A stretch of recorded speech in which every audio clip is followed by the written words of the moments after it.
Hello friends, welcome to best English classes. मैं हूं प्रतीक तंवर और आज हम लोग पढ़ने जा रहे हैं साइलेंट लेटर्स।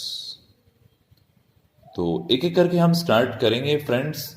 साइलेंट लेटर्स सीखने के लिए कोई फिक्स रूल नहीं होते हैं, पर कुछ पैटर्न होते हैं जिसमें हमें आइडिया लगता है कि भाई इस अल्फ़ाबेट के बाद अगर ये अल्फ़ाबेट आता है तो ये अक्सर साइलेंट हो जाता है। एक्सेप्शंस आर ऑलवेज देयर, अपवाद तो सब जगह होते हैं, पर फिर भी हमारे दिमाग में कुछ एक आइडिया बैठता है कि इसमें ये चीज़ साइलेंट होती है। तो एक एक करके स्टार्ट करेंगे। सबसे पहले जो आपकी स्क्रीन पर है वो है बी साइलेंट, कि जिसमें बी साइलेंट हो रहा है।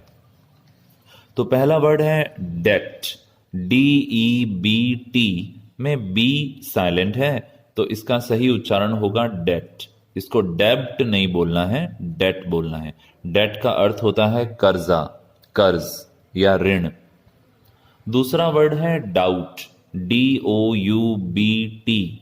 इसमें बी साइलेंट होता है, इसको डाउट बोलते हैं, यानी शक या संदेह।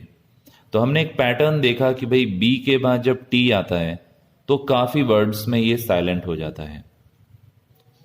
अब एक वर्ड है टूम, TOMB, जिसका उच्चारण काफी लोग टॉम्ब करते हैं, पर ये गलत उच्चारण है। इसमें बी साइलेंट है, इसको हम बोलेंगे टूम। टूम का अर्थ होता है गुंबद, समाधि, मकबरा। इसके लिए ये वर्ड यूज में आता है। बिल्कुल सेम इसी पैटर्न पे एक वर्ड होता है वूम, WOMB, जिसको काफी लोग वॉम्ब बोलते हैं, पर ये गलत है। सही बोलेंगे वूम।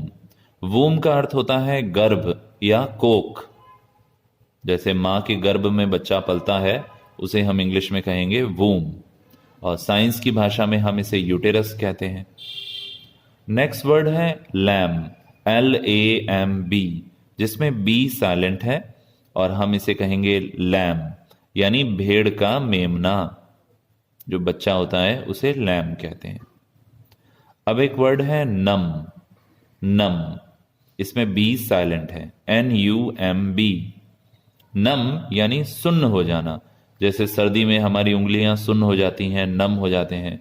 कई बार एक जैसे बैठे बैठे हम कहते हैं पैर सो गया, पैर सुन्न हो गया, तो उसे कहते हैं नम। फिर है क्रम, CRUMB, इसमें बी साइलेंट है। क्रम का अर्थ होता है रोटी या ब्रेड के टुकड़े, क्रम। थम, THUMB, थम यानी अंगूठा, इसे थंब नहीं बोलेंगे, बी इसमें साइलेंट है। ऐसे ही डम, डम यानी गूंगा या मूर्ख, डम, इसे भी डम्ब ना बोलें, बी इसमें साइलेंट है। फिर है कॉम, COMB, में बी साइलेंट है। कॉम का अर्थ होता है कंगा या कंगी। ऐसे ही बॉम्ब, BOMB, बॉम्ब यानी बम। कोई और हिंदी शब्द नहीं है इसके लिए, पर इसको बॉम्ब बोलेंगे। क्लाइम, CLIMB, क्लाइम यानी चढ़ना। फिर है प्लमर, जिसको काफी लोग गलत बोलते हैं।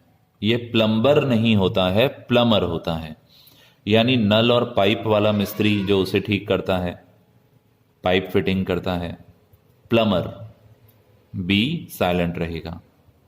फिर है लिम, यानी भुजा। जैसे हमारी भुजाएं होती हैं, हाथ पैर होते हैं, उन्हें लिम कहा जाएगा। तो यहां पर हमने एक जैसा पैटर्न देखा कि जब भी एम के बाद बी आ रहा है तो वो साइलेंट हो रहा है। हालांकि ये रूल हर जगह अप्लाई नहीं होता, बट फिर भी 90% से ज्यादा ये रूल अप्लाई होता है। तो आप इसे एक पैटर्न समझ सकते हैं। तो ये हमने कुछ एग्जाम्पल देखे जिसमें बी साइलेंट होता है। इसके अलावा और भी बहुत सारे वर्ड हैं डिक्शनरी में, वो आपको पढ़ते पढ़ते आएंगे। यहां तो हम आपको सिर्फ एक पैटर्न सिखा रहे हैं। तो बी साइलेंट पढ़ने के बाद अब हम बढ़ते हैं अगली स्लाइड पे, और अब हम देखेंगे जिसमें सी साइलेंट होता है। जैसे एक वर्ड है सीन, SCENE, इसमें सी का कोई अलग से साउंड नहीं है, एस ही उसकी कमी पूर्ति कर रहा है और साउंड दे रहा है सीन। सी का अलग से कोई साउंड नहीं है। सीन यानी दृश्य। उसी प्रकार साइंस, यहां पर भी सी का काम एस ही कर रहा है, सी का अलग से तो कोई साउंड नहीं है। साइंस यानी विज्ञान। सेंट, SCENT, सेंट यानी इत्र, खुशबूदार पानी, इत्र, सेंट, इसमें भी सी साइलेंट है। एक्वायर, ACQUIRE, एक्वायर में आप देख रहे हैं जो क्यू है वो जो साउंड प्रोड्यूस कर रहा है, तो सी की हमें कोई आवश्यकता ही नहीं है, सी यहां पे साइलेंट है, उसकी कोई अलग से आवाज नहीं है। एक्वायर यानी कुछ हासिल करना। मसल यानी मांसपेशी, मसल में भी सी का अलग से कोई साउंड नहीं है, जो साउंड है वो एस ही प्रोड्यूस कर रहा है, मसल। सिजर्स यानी कैंची, सिजर्स में भी एस के बाद जो सी है वहां पे उस सी की कोई अलग से ध्वनि नहीं है, सिजर्स में भी सी साइलेंट है। कंसाइंस, जैसे साइंस यानी विज्ञान, कंसाइंस यानी अंतरात्मा या जमीर, ये भी स्पेलिंग मिलती जुलती है और इसमें भी सी का अलग से कोई साउंड नहीं है। जो कंसाइंस में एस के बाद सी आ रहा है उसका कोई अलग से साउंड नहीं है, वो साइलेंट है। फिर है कॉन्शियस, कॉन्शियस होना यानी होश में होना, यहां पर भी सी साइलेंट है। ऐसे ही डिसाइपल, डिसाइपल का अर्थ होता है शिष्य, यहां पर भी सी साइलेंट है। फैसिनेट, FASCINATE, फैसिनेट हो जाना यानी रोमांचित हो जाना, तो फैसिनेट में भी सी साइलेंट रहेगा। फ्लोरोसेंट, FLUORESCENT, तो जैसे सेंट में हमने पढ़ा था इत्र, वही सेम स्पेलिंग यहां पे भी चल रही है, SCENT पीछे, और यहां पर भी एस के जो बाद में सी है वो साइलेंट रहेगा। फ्लोरोसेंट यानी चमकने वाला, जैसे फ्लोरोसेंट लाइट्स आती हैं। फिर एक वर्ड है ऑब्सीन, OBSCENE, ऑब्सीन का अर्थ होता है अश्लील, ऑब्सीन में भी सी साइलेंट है। फिर एक वर्ड है सिनारियो, सिनारियो में भी एस के बाद सी आ रहा है और वो साइलेंट है। तो यहां पर हमने एक बेसिक पैटर्न सीखा है कि जब भी एस के बाद सी आता है तो वो साइलेंट हो जाता है। सिनारियो का अर्थ होता है परिदृश्य। अब अगली स्लाइड पे बढ़ते हैं और अब हम देखेंगे जिसमें डी साइलेंट होता है। यहां कुछ वर्ड हैं आपके सामने, जैसे पहला वर्ड है वेनसडे, इसको काफी स्टूडेंट्स वेडनसडे बोलते हैं पर इसमें डी साइलेंट होता है, माइंड इट, वेनसडे यानी बुधवार। ऐसे ही हैंडसम, ना कि हैंडसम, सही उच्चारण होगा हैंडसम, इसमें डी साइलेंट होता है, हैंडसम यानी सुंदर। हैंकरचीफ, हैंकी जो वर्ड बना है ना वो हैंकरचीफ से ही बना है, हैंकरचीफ का अर्थ होता है रुमाल, इसमें भी डी साइलेंट है। ऐसे ही बैज, बैज यानी बिल्ला, कौन सा बिल्ला, ये जो आपकी वर्दी के ऊपर लगते हैं बैजेस, या स्कूल यूनिफॉर्म के अंदर पॉकेट के ऊपर बैज होता है, या फिर जैसे कोई मॉनिटर है या हेड है स्कूल तो उसका भी एक बैज होता है, उसे बोलते हैं बैज, BADGE, इसमें डी का कोई साउंड नहीं है, बैज। तो अब हम एक पैटर्न देख रहे हैं जहां पे डी के बाद जी आएगा, वहां पे सब जगह हम देखेंगे डी साइलेंट हो जाएगा। ऐसे कई वर्ड आपके सामने हैं, जैसे वेज, WEDGE, वेज का अर्थ होता है कोई तिकोना टुकड़ा। जो गर्ल्स सैंडल पहनती हैं उन्हें ध्यान होगा कि एक तो पेंसिल हील आती है सैंडल में और एक वेज हील भी आती है, तो वेज का अर्थ होता है तिकोना टुकड़ा। फिर एक वर्ड है नज, नज का अर्थ होता है किसी को कोहनी मारना, नज एक वर्ब है, जैसे ही नज्ड मी या वाई आर यू नजिंग मी, यानी कोहनी मारना। फिर एक शब्द है ग्रज, GRUDGE, ग्रज का अर्थ होता है घृणा या नफरत। उसके बाद एक शब्द है ब्रिज, ब्रिज यानी पुल। फिर एक शब्द है फ्रिज, यानी ठंडा करने वाली मशीन, अब इसके लिए कोई हिंदी शब्द है ही नहीं। प्लेज, PLEDGE, प्लेज यानी शपथ लेना। आप देख रहे होंगे इन सभी शब्दों में डी के बाद जी आ रहा है और वो जी इस डी को साइलेंट कर रहा है। ऐसे ही बजट यानी जो आय और व्यय का लक्ष्य है, जो कमाने और खर्चा करने का उसके बाद में जो लक्ष्य है, वो आपका बजट होता है। गैजेट यानी कोई यंत्र, GADGET, जज यानी न्यायाधीश, एज यानी किनारा, EDGE। तो ये हमने कुछ वर्ड सीखे जिसमें डी साइलेंट हो जाता है। आइए अब अगली स्लाइड पे चलते हैं। यहां पर कुछ वर्ड हैं जिसमें जी साइलेंट है, जैसे फाइट, FIGHT, फाइट। यहां पे हमने देखा कि जी के बाद एच आ रहा है। फाइट में जी का कोई साउंड नहीं है, यानी लड़ाई। प्लाइट, PLIGHT, प्लाइट का अर्थ होता है दुर्दशा या बदहाली, बुरी हालत। यहां पे भी जी के बाद एच आ रहा है। लाइट यानी रोशनी या हल्का, यहां भी जी के बाद एच है। आगे भी सभी में एक जैसा पैटर्न आप देखेंगे, जैसे ट्वेलाइट, TWILIGHT, ट्वेलाइट यानी शाम। स्लाइट यानी थोड़ा सा, SLIGHT, slight. Bright, BRIGHT, bright यानी रोशन। माइट, MIGHT, माइट यानी शक्ति। राइट, RIGHT, राइट का अर्थ सही भी होता है और दायां भी होता है। नाइट यानी रात। फ्लाइट यानी उड़ान, जैसे कोई एरोप्लेन की फ्लाइट या पक्षियों की फ्लाइट। फिर एक शब्द है फ्राइट, FRIGHT, फ्राइट का मतलब होता है डर। इस बात को नोटिस करें कि सभी जगह जी के बाद एच आ रहा है। साइट, SIGHT, साइट यानी दृश्य। रेन, RAIGN, रेन यानी साम्राज्य या राज्य। नाइट में के भी साइलेंट है और जी भी साइलेंट है, इसको कहेंगे नाइट यानी योद्धा। डिलाइट, DELIGHT, यानी खुशी। साय, साय का अर्थ होता है आह भरना, सुना होगा आपने हिंदी में आहें भरना, साय। चैन की सांस लेना, साय ऑफ रिलीफ।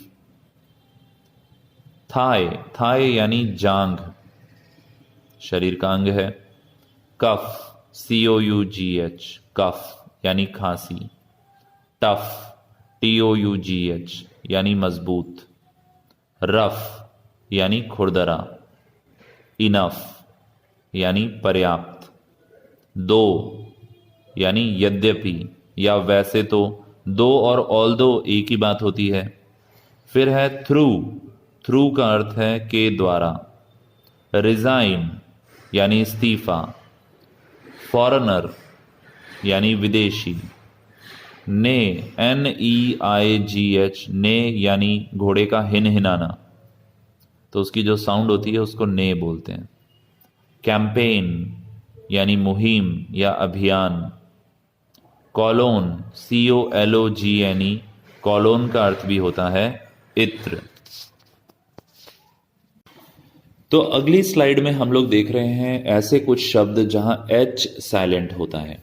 जैसे पहला वर्ड है आवर, HOUR, आवर, इसमें एच की कोई साउंड नहीं है। आवर यानी घंटा। अगला वर्ड है ऑनेस्ट, इसमें एच साइलेंट है, इसका अर्थ है ईमानदार। ऑनेस्ट, ना कि हॉनेस्ट, है ना, एच इसमें साइलेंट रहेगा। फिर अगला शब्द है ऑनर, HONOUR, ऑनर यानी सम्मान। फिर है एयर, एयर में भी एच साइलेंट है। एयर का अर्थ होता है वारिस या उत्तराधिकारी। उसके बाद है राइम, RHYME, राइम यानी तुकबंदी। आपने सुना होगा नर्सरी राइम्स होती हैं, छोटे बच्चों की जो पोएम्स होती हैं, उनमें लास्ट वाले जो लेटर होते हैं वो सेम टू सेम मैच करते हैं। जैसे मामा गया दिल्ली, वहां से लाया बिल्ली, है ना, बिल्ली ने मारा पंजा, मामा हो गया गंजा। तो इसमें पीछे राइमिंग चल रही है, इसे बोलते हैं राइम। फिर है गोस्ट। गोस्ट में जी के बाद जो एच है वो साइलेंट है, यानी इसको घोस्ट नहीं बोलेंगे, गोस्ट बोलेंगे, यानी भूत। फिर कुछ और शब्द हैं, ये WH शब्द हैं बहुत सारे, जैसे what, which, why, when, whether. ये सब पता है आपको? वॉट यानी क्या, विच कौन सा, वाई क्यों, वेन कब। वेदर का अर्थ होता है दोस्तों ये या वो। Whether, WHETHER। एक तो वेदर मौसम वाला वेदर होता है, उसकी स्पेलिंग अलग है, और एक ये वेदर होता है, यानी ये या वो। वाइल एक शब्द है, WHILE, वाइल यानी जबकि। तो जब हम ऐसे बोलते हैं कि वो सुंदर है जबकि उसकी बहन बदसूरत है, या वो इंटेलिजेंट है जबकि उसकी बहन बुद्धू है, तो इस तरह के एग्जाम्पल्स में आप वाइल का प्रयोग करते हैं। फिर है वाइट। वाइट यानी सफ़ेद। वेयर कहाँ, वीट गेहूं। तो इन सब में हमने एक जैसा पैटर्न देखा कि W के बाद जब H आ रहा है तो H साइलेंट हो रहा है। ऐसे ही एक और शब्द है एक, ACHE, एक, ना कि H। कई बच्चे इसको बोलते हैं H, नहीं, एक यानी दर्द। हेडेक तो आपने सुना ही है बचपन से। तो अब हम बढ़ेंगे अगली स्लाइड की तरफ। यह है के साइलेंट। इसमें एक शब्द है नॉक, KNOCK, नॉक यानी खटखटाना। जैसे नॉक द डोर, दरवाजा खटखटाओ। तो नॉक में आपने देखा के साइलेंट हो रहा है। तो यहां पर हम एक जैसा पैटर्न देखने वाले हैं कि जब भी के के बाद एन आता है, जब भी के के बाद एन आता है तो के साइलेंट हो जाता है। जैसे नॉलेज यानी ज्ञान, नीड या नीडिंग यानी गूंथना, जैसे आटा गूंथते हैं ना, तो उसके लिए वर्ड आता है नीड। नॉट यानी गांठ, जैसे रस्सी में हम गांठ लगाते हैं उसको नॉट बोलते हैं। नाइफ यानी चाकू। नी यानी घुटना। नॉब यानी घुंडी। ये क्या होता है आपको पता है कि जैसे हमारी कुकिंग गैस होती है तो उसमें नॉब होता है जिसको हम कम ज़्यादा तेज़ जो भी करना है, या फिर ड्रॉवर्स होते हैं अलमारी में तो उसके लिए आगे नॉब दिया हुआ होता है जिसको पकड़ के आप उसको खींच सकते हैं ड्रॉवर को बाहर, उसे कहते हैं नॉब। निकर्स के लिए मैंने लिखा है हाफ पैंट्स। अब दोस्तों एक्चुअल में हाफ पैंट्स तो कोई वर्ड होता ही नहीं है, ये तो एक प्रकार का देसी वर्ड हो गया जो हमने पैंट्स को कह दिया हाफ पैंट्स। बाकी हाफ पैंट्स कोई शब्द है ही नहीं, डिक्शनरी में नहीं दिया हुआ है। निकर्स क्या होते हैं आप समझ गए। फिर है नकल। जो हमारे अंगुलियों के जोड़ होते हैं उन्हें हम नकल कहते हैं। वो हम करते थे ना बचपन में जनवरी फरवरी, जिससे हमें पता चलता था कि 30 डेज का मंथ है या 31 डेज का, तो वो उन जोड़ों को इंग्लिश में बोलते हैं नकल्स। निट यानी बुनना, स्वेटर बुनने के लिए निट वर्ड यूज में आता है। नाइट KNIGHT यानी योद्धा, ये हमने पहले भी पढ़ा था जब हम जी साइलेंट पढ़ रहे थे तब, तो इसमें के और जी दोनों साइलेंट हैं। फिर है नैक, KNACK, नैक यानी कोई चतुराई, कोई चालाकी। नेव, KNAVE, नेव यानी कोई दुष्ट धोखेबाज। आप नोटिस कर रहे हैं ना कि सब में के बाद एन है। तो दोस्तों आज के लिए बस इतना ही। ये था साइलेंट लेटर्स का पार्ट 1। बहुत जल्दी फिर मिलेंगे हम साइलेंट लेटर्स पार्ट 2 के साथ। अब कई स्टूडेंट ये पूछते हैं कि सर अगर इनको साइलेंट ही रखना था तो इनको स्पेलिंग में डाला ही क्यों, इनको ऐसा बनाया ही क्यों। तो ये तो हम सब जानते ही हैं कि इंग्लिश एक बड़ी फनी लैंग्वेज है, इसमें कई ऐसी चीज़ें हैं जो हम जल्दी से डाइजेस्ट नहीं कर पाते, बट इन्हें बुक में ऐसे ही दिया गया है और हमें इन्हें ऐसे ही लर्न करना है। वैसे अमेरिकन इंग्लिश और ब्रिटिश इंग्लिश में काफ़ी डिफरेंस है, और कई जगह अमेरिकन इंग्लिश में साइलेंट लेटर्स का स्थान नहीं है, उन्हें हटाया गया है। तो आप इसे ये कह सकते हैं कि एक प्राचीन भाषा है, उसको उसी तरीके से बनाया गया और हमें तो उसे लर्न करना होता है। English is a funny language. यहां DO डू होता है, TO टू होता है, पर GO गो होता है। ओके, जल्दी फिर मिलेंगे एक और टॉपिक के साथ। यदि चैनल पर नए हैं तो इसे जल्दी से सब्सक्राइब करें, लाइक और कमेंट करें, इससे हमें बहुत मोटिवेशन मिलता है। Thank you so much. Prateek Tanwar को दें इजाजत। Thank you, all the best.